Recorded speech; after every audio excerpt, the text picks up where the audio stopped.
بسم اللہ الرحمن الرحیم۔ السلام علیکم ناظرین۔ بھینس کا دودھ جسم کو موٹا کرتا ہے۔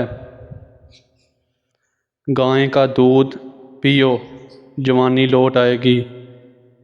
زیادہ چائے پینے سے آپ کی جلد خراب ہوگی اور نظر کمزور ہو جائے گی۔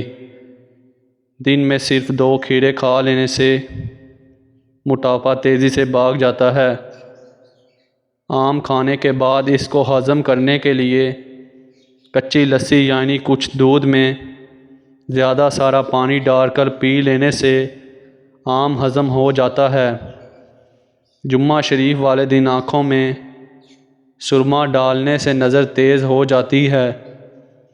جمعہ شریف والے دن ناخن کاٹنے سے جلد کی بیماریاں نہیں ہوں گی۔ اللہ کریم سب لواحی اور بہترین صحت عطا کرے۔ موٹی عورت یہ چیزیں کھانے دبلی ہو جائیں گی۔ اجوائن، خشک میوہ جات اور لیموں۔ رات کو آسمان کی جانب روزانہ دیکھنے سے دماغ کو طاقت ملتی ہے۔ گرم پانی سے نہا لیا کرو، اس سے دماغ کی رگیں مضبوط ہو جاتی ہیں۔ چائے اور کسی اکٹھی پینے سے بخار ہو جاتا ہے۔ جس عورت کی بیٹیاں زیادہ ہوتی ہیں ایسی عورت خوش نصیب ہوتی ہے۔ کھیرے نگلتے وقت اپنی جیب میں الائچی رکھ لینے سے سانس کی بیماریاں نہیں ہوتی۔ بڑھا ہوا وزن اور پیٹ نارمل کرنے کا طریقہ۔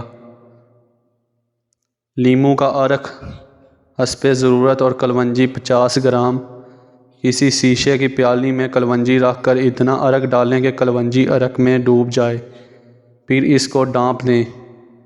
جب کلونجی خشک ہو جائے تو اس کا پاؤڈر کو شکل میں سونف سفوف بنا کر نیلے رنگ کی بوتل میں محفوظ کر لیں۔ روزانہ رات کو سوتے وقت کھا لیں۔ ساتھ ساتھ پیٹ کم ہونے کی ورزش بھی کریں۔ میٹھی اور چکنی چیزوں سے پرہیز کریں۔ دیکھیے گا ہفتے میں کیسے وزن کم ہوتا ہے۔ ہاتھ جل جائے تو نمک اور شہد کا لیپ کر لو۔ کچھ تل کھانے سے عمر میں اضافہ ہوتا ہے۔ کنگھی اور لیموں کا پانی لگا کر بالوں پر پھیر لو، بال خوبصورت ہو جائیں گے۔ شہد میں نمک ملا کر چاٹ لینے سے کھانسی میں آرام آ جاتا ہے۔ خربوزے کے بیج کھا لینے سے ریڑھ کی ہڈی ٹیڑھی نہیں ہوتی۔ ادرک کا رس چاٹو، طاقت بڑھے گی۔ دہی اور کھجور ایک ساتھ کھا لینے سے چھاتی صاف ہو جاتی ہے۔ مزید ایسی ویڈیوز دیکھنے کے لیے ہمارے چینل کو سبسکرائب کیجیے۔ ملتے ہیں انشاءاللہ اگلی ویڈیو میں، تب تک کے لیے اللہ حافظ۔